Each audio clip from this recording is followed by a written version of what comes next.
welcome back everybody to the video series dedicated show on Bravo that likes to put corn inside their nachos. Why? That's right, I'm talking about Below Deck Mediterranean Season 4 Episode 1, where we see some familiar faces, some new faces, and yes, that's right, corn inside nachos. I just cannot get over that. But let's start off with the familiar faces. This season, Captain Sandy is back at the helms in Nice, France for yet another yachting season. As Chief Stew, Hannah is back. Last time we saw she was not getting along with a lot of people as she was butting heads with Joao and Captain Sandy. However, she is back focused, laser focused on her job, and let's see how long that lasts because who I just mentioned, Joao is back, this time as bosun. So Hannah's going to be working very closely with Sandy, Captain Sandy, please don't yell at me, Captain Sandy, and Joao, who is now bosun, who is here, and he is heartbroken. He was heartbroken by Brooke. Last season, him and Brooke were going to travel the world, hang out with each other's families. Now he's back and says Brooke cheated on him, which, plot twist, if that is true, that is such a plot twist because all last season I thought Joao was definitely the player in that relationship, but he said she cheated on him, which, I mean, we don't know for sure. Brooke's not on the season, so she can't defend herself or tell her side. And back this season is Colin. I'm so happy. He was the funniest one, but he didn't get a lot of screen time because of all the drama with everybody else. So now let's get into the new faces.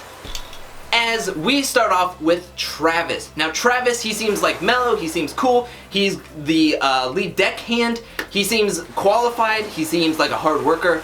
However, he might butt heads with Joao at some point because of ego, and he might butt heads with the other deckhand, Jack, because he said if anybody's not pulling their weight or taking too many breaks, I am going to lose it on somebody because somebody else has to pick up that slack just to get everything on an even keel. Speaking of even keel, Jack from Liverpool, the home of the Beatles and beautiful women, according to him, loves to take breaks as he took like 6 breaks just carrying food inside the cabin. He seems like a very mellow guy that likes to take his own time on things.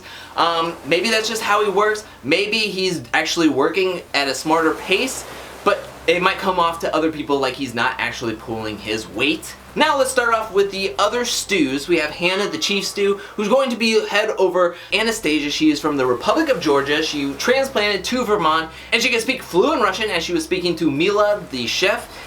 And she knows how to cook a little bit. She has that on her resume so she can help out in case Mila is feeling sick or feeling ill, which we'll get into just in a little bit. I just want to touch on Aesha. She seems like a hard worker. She is saying that if somebody can't handle the heat, get out of the kitchen kind of thing. And that could be trouble for Hannah as she has gotten in trouble with some of her other stews, second and third stews, over the past 2 seasons because she didn't seem like she was pulling her weight or doing enough. And she was just delegating it to the other 2 people underneath her to do everything for her. Drama is just underneath everything. It's below this deck of Below Deck, and it could just explode in any minute. Also, all these people are super horny, and that could just be another ball of energy that's gonna just cause a ton of drama. Again, I am super excited that this show is back. But let's start with the focal point of this season, and that was Chef Mila in this first episode. As she gets on this ship, she is ready and willing and excited to be chef on this yacht. Then she starts cleaning out the fridges and she's like touching all this moldy food. It's all over her fingers. She's smelling it. It's just getting in this. It's very claustrophobic in that kitchen, and she just gets violently ill. She is throwing up like every other half hour. It is disgusting, which is every hour. To lay down, she can't even go over the preference sheets with the captain and the bosun and Hannah, the Chief Stew. So it's not looking good day 1 as this was going on last season and Hannah had a real big fit with it. However, that was the third stew, not the actual chef, which without a chef, it's virtually like impossible to have a good yachting season because nobody can eat, which is sad. So the second day comes in, she's feeling much better, all the guests arrive, however, she is making burgers and she is making tacos, which to me, I'm fine with that. I bring on the burgers, bring on the tacos. But when you think of a luxury vacation on a luxury yacht in Nice, France, I don't know if that's the kind of menu you want to put out there. I'm sure as heck thinking that Captain Sandy doesn't feel that way because she was already poo-pooing it. She was like, you're making nachos. It's interesting to think that this is what the cuisine is having. Again, it's on their preference sheet. So Chef Mila is using the preference sheet and giving them what they put on there. but maybe Captain Sandy is thinking, maybe just elevate it a little bit more. Maybe it's something better. But she makes like tacos and enchiladas as the appetizer, which to me could be an appetizer depending on how hungry I am. And then she wanted to give them steaks where she's microwaving them. I've only seen that in the bad kitchens, in like kitchen nightmares that you microwave. I'm not saying that Chef Mila is a bad chef. She has all the accolades and she is super experienced. I'm just saying I wouldn't microwave a steak. That's just me, and I'm just doing videos about Below Deck Mediterranean. The only other thing that really happens in this episode is that Jack and Anastasia take all the guests to Nice, France to go into town to walk around, and then they just leave them to go find milk when they want to go back to the boat. It doesn't even look like they walk you back to Joao to like come pick up the guests.